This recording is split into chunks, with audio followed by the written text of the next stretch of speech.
Take it away. Thank you. Good morning, Chair Brownsey, members of the Commission, Executive Director Kate Huckelbridge, and staff. I appreciate the opportunity to address you this morning.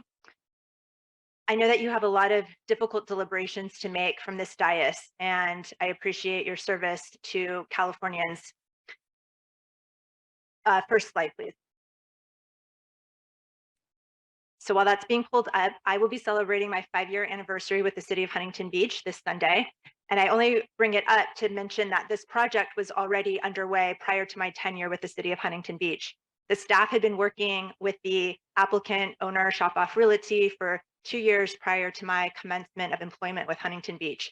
And during that time, they had worked hard on the specific plan that's part of the LCPA before you today, along with all of the other associated documents and agreements. The city found this site as a big opportunity for redevelopment. Next slide, please. So this is a picture of the site as it was at the time of acquisition by Shop Off Realty. It's an interesting site in terms of its location. You can see it's surrounded by low density residential on one side.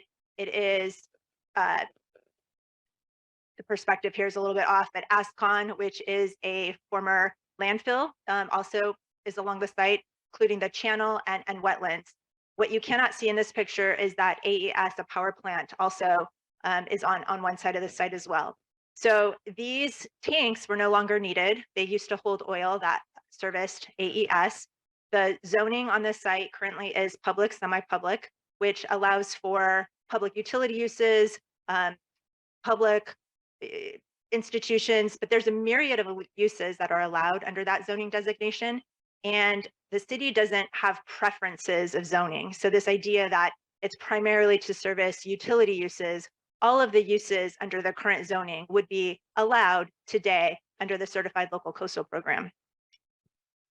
Next slide, please. So this is what the site looks like today. Shop Off Realty did remediate the site. They do have a letter from the Department of Toxic Substance Control, which indicates that there is no further action needed. The site has been remediated and cleaned up to residential standards, which is the highest level of cleanup that you can do. So this was a blighted, contaminated property that has been purchased and cleaned up, and that's a benefit to the entire community. Next slide, please. So this is the city adopted zoning. And so this is the land plan, which features a visitor serving lodge hotel designated to promote ecotourism. The city was really excited about that aspect, its proximity to the wetlands and this ability to promote ecotourism, not just for visitors, but also the social equity piece of people, students in particular, coming from inland or lower income areas, being able to use the affordable lodging that's being provided as part of this tourism opportunity and learning about the wetlands and that ecosystem as it relates to the ocean. So it includes 40 affordable rooms that are family-oriented rooms. They're larger with multiple beds in there.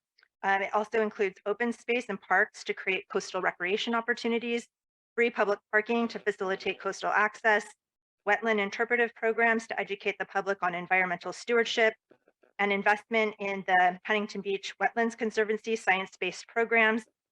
It also includes 250 new homes with 20% low-income rental units, with 50% of those given preference to eligible hotel workers. So I want to quickly address the affordable housing component. The development agreement, which was approved as part of all of the other agreements, does have language in there that references to the city's zoning code. We have an inclusionary housing ordinance in the city of Huntington Beach. So all new development is required under the city's zoning ordinance to provide affordable housing. You can either provide it on site, you can pay an in lieu fee, you can provide dedicated land. There's different options to fulfill that. So the development agreement specifically refers to that section of the zoning code. So this project is required to have 10% affordable. However, in the process of having discussions with Coastal Commission staff, and as the applicant owner had discussions with other entities, they on their own decided that they want to increase that to 20%. And they want to do this preference for the hotel workers. So that is a proposed modification that is within your packet. So it seemed like there was some confusion on that, and I wanted to clarify that point. Let's see. Next slide, please. So as I mentioned, some of the modifications that resulted in conversations with your staff and others, this is the revised plan. And this resulted in an expansion of the park adjacent to the coastal conservation area and additional sea level rise adaptation measures. These revisions are presented as suggested modifications in the city's response to the staff report. And I'd like to hope that we can all acknowledge the benefits of this project. There's significant coastal access that's being achieved. There's preservation space and open space that's being provided. There's visitor serving accommodations, including affordable visitor serving accommodations.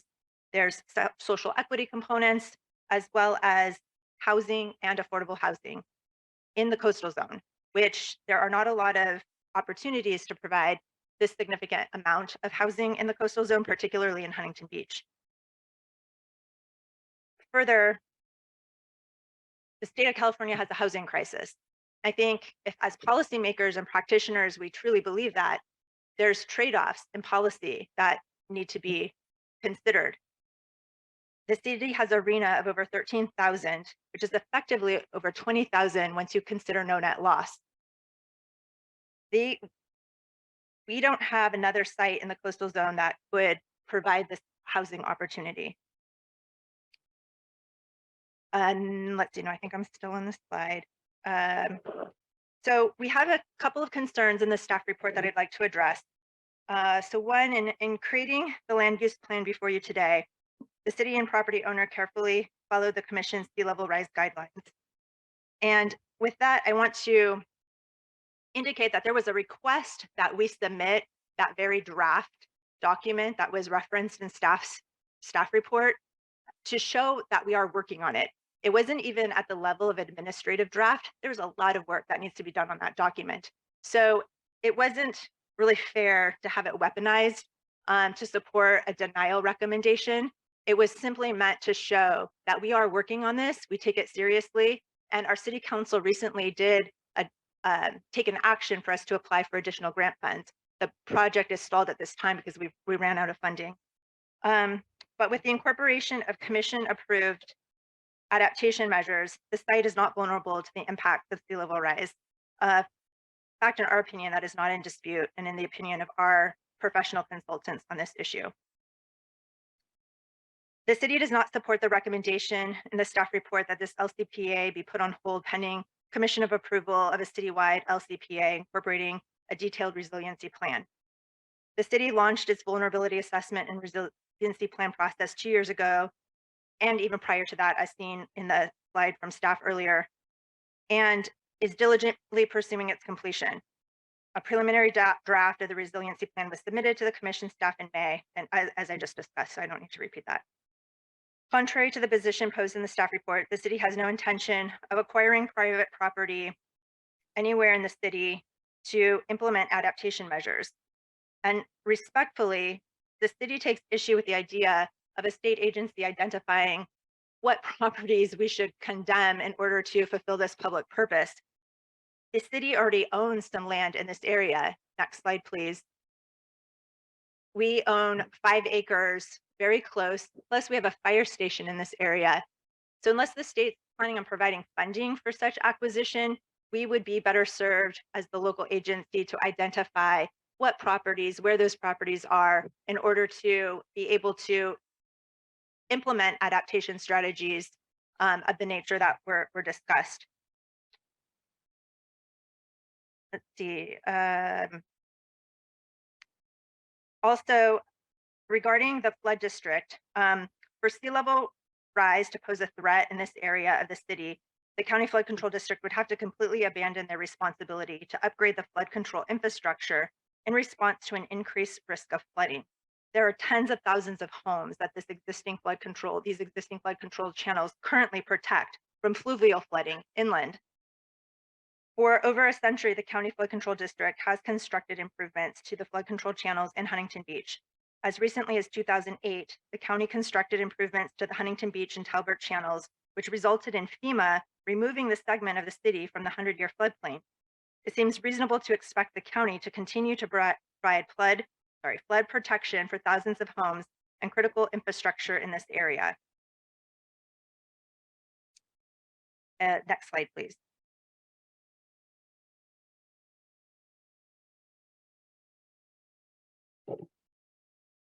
The other sea level rise adaptation measure contained in the proposed suggested modifications come from the Commission's unanimous approval in February 2022 of an LCPA submitted by the City of Del Mar, which rezoned 3 parcels of land from commercial use to residential so the city could achieve its RENA allocation. Unlike the tank farm, the Del Mar properties are in an existing floodplain. However, in approving the Del Mar LCPA, the Commission found that providing housing was a vital state interest, and that with the adoption of the adaptation measures included in the suggested modifications, the rezoning was consistent with the Coastal Act.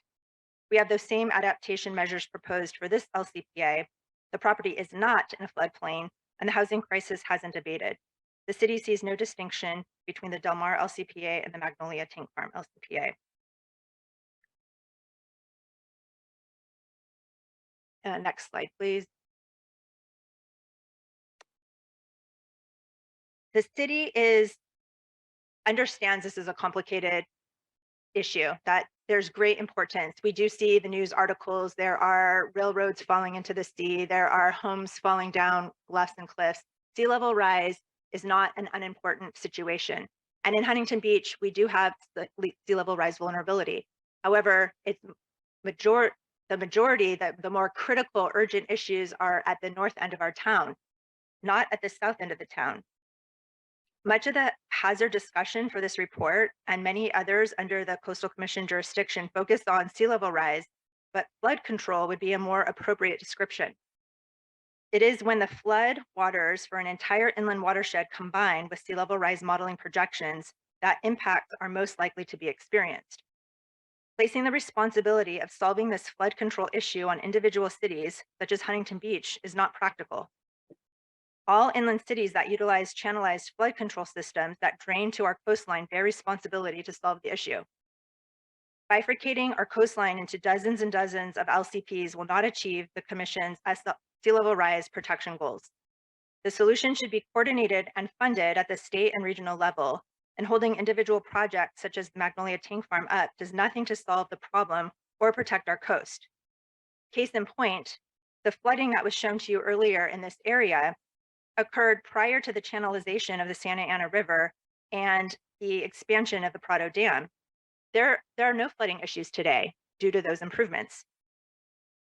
If cities are going to be responsible to fund improvements, we need revenue to do so. This project would significantly increase the city's property tax revenue, sales tax revenue, and transit occupancy tax revenue. There's an opportunity to utilize and leverage development in the coastal zone to accomplish the Coastal Commission's goals and objectives. And as such, the city wants to be forward thinking with respect to this property and its role in future sea level rise adaptation. One of the suggested modifications proposed for Commission's consideration is the formation of an assessment district or community facilities district that could fund the needed improvements to, say, increase Magnolia Street, which was indicated would be vulnerable, or partner with the flood control channel to increase the channel that's existing. So in conclusion, there are tough decisions, competing goals and policies, there are trade-offs. If we truly work together in a spirit of true cooperation, the state, the local level, the agencies, and property owners who have assets and can contribute, I believe we can solve these tough problems. We can be solution-oriented, we can compromise, we need to work with humility and respect, and we can solve these problems. We can create a win-win-win, a win for the Commission, for the state of California, a win for local government, and a win for the property owner. And with that, I will feed over to Ed Mountford with Magnolia Tank Farm to continue the presentation. Thank you so much. Mr. Mountford. Good morning, Commissioner. My name is Ed Mountford. I'm a consultant representing Shop Off Utility Investments. I've been working on the project. Top off acquired it in 2016. I'm a 40-year resident of Huntington Beach, so this project is near and dear to me. As mentioned by Ms. Luna-Reyes-CA, the existing zoning for this property allows a very limited range of use. Next slide, please.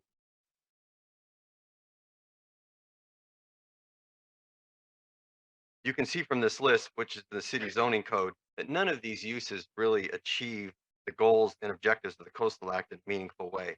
So the property owner and the city embarked on a 2-year planning process to design a land plan that was more responsive to the goals and objectives of the Coastal Act and help the city achieve its housing objectives. The land use plan before you today is a product of that land planning effort. 50% of the property is open space, public access, and visitor serving commercial, and 50%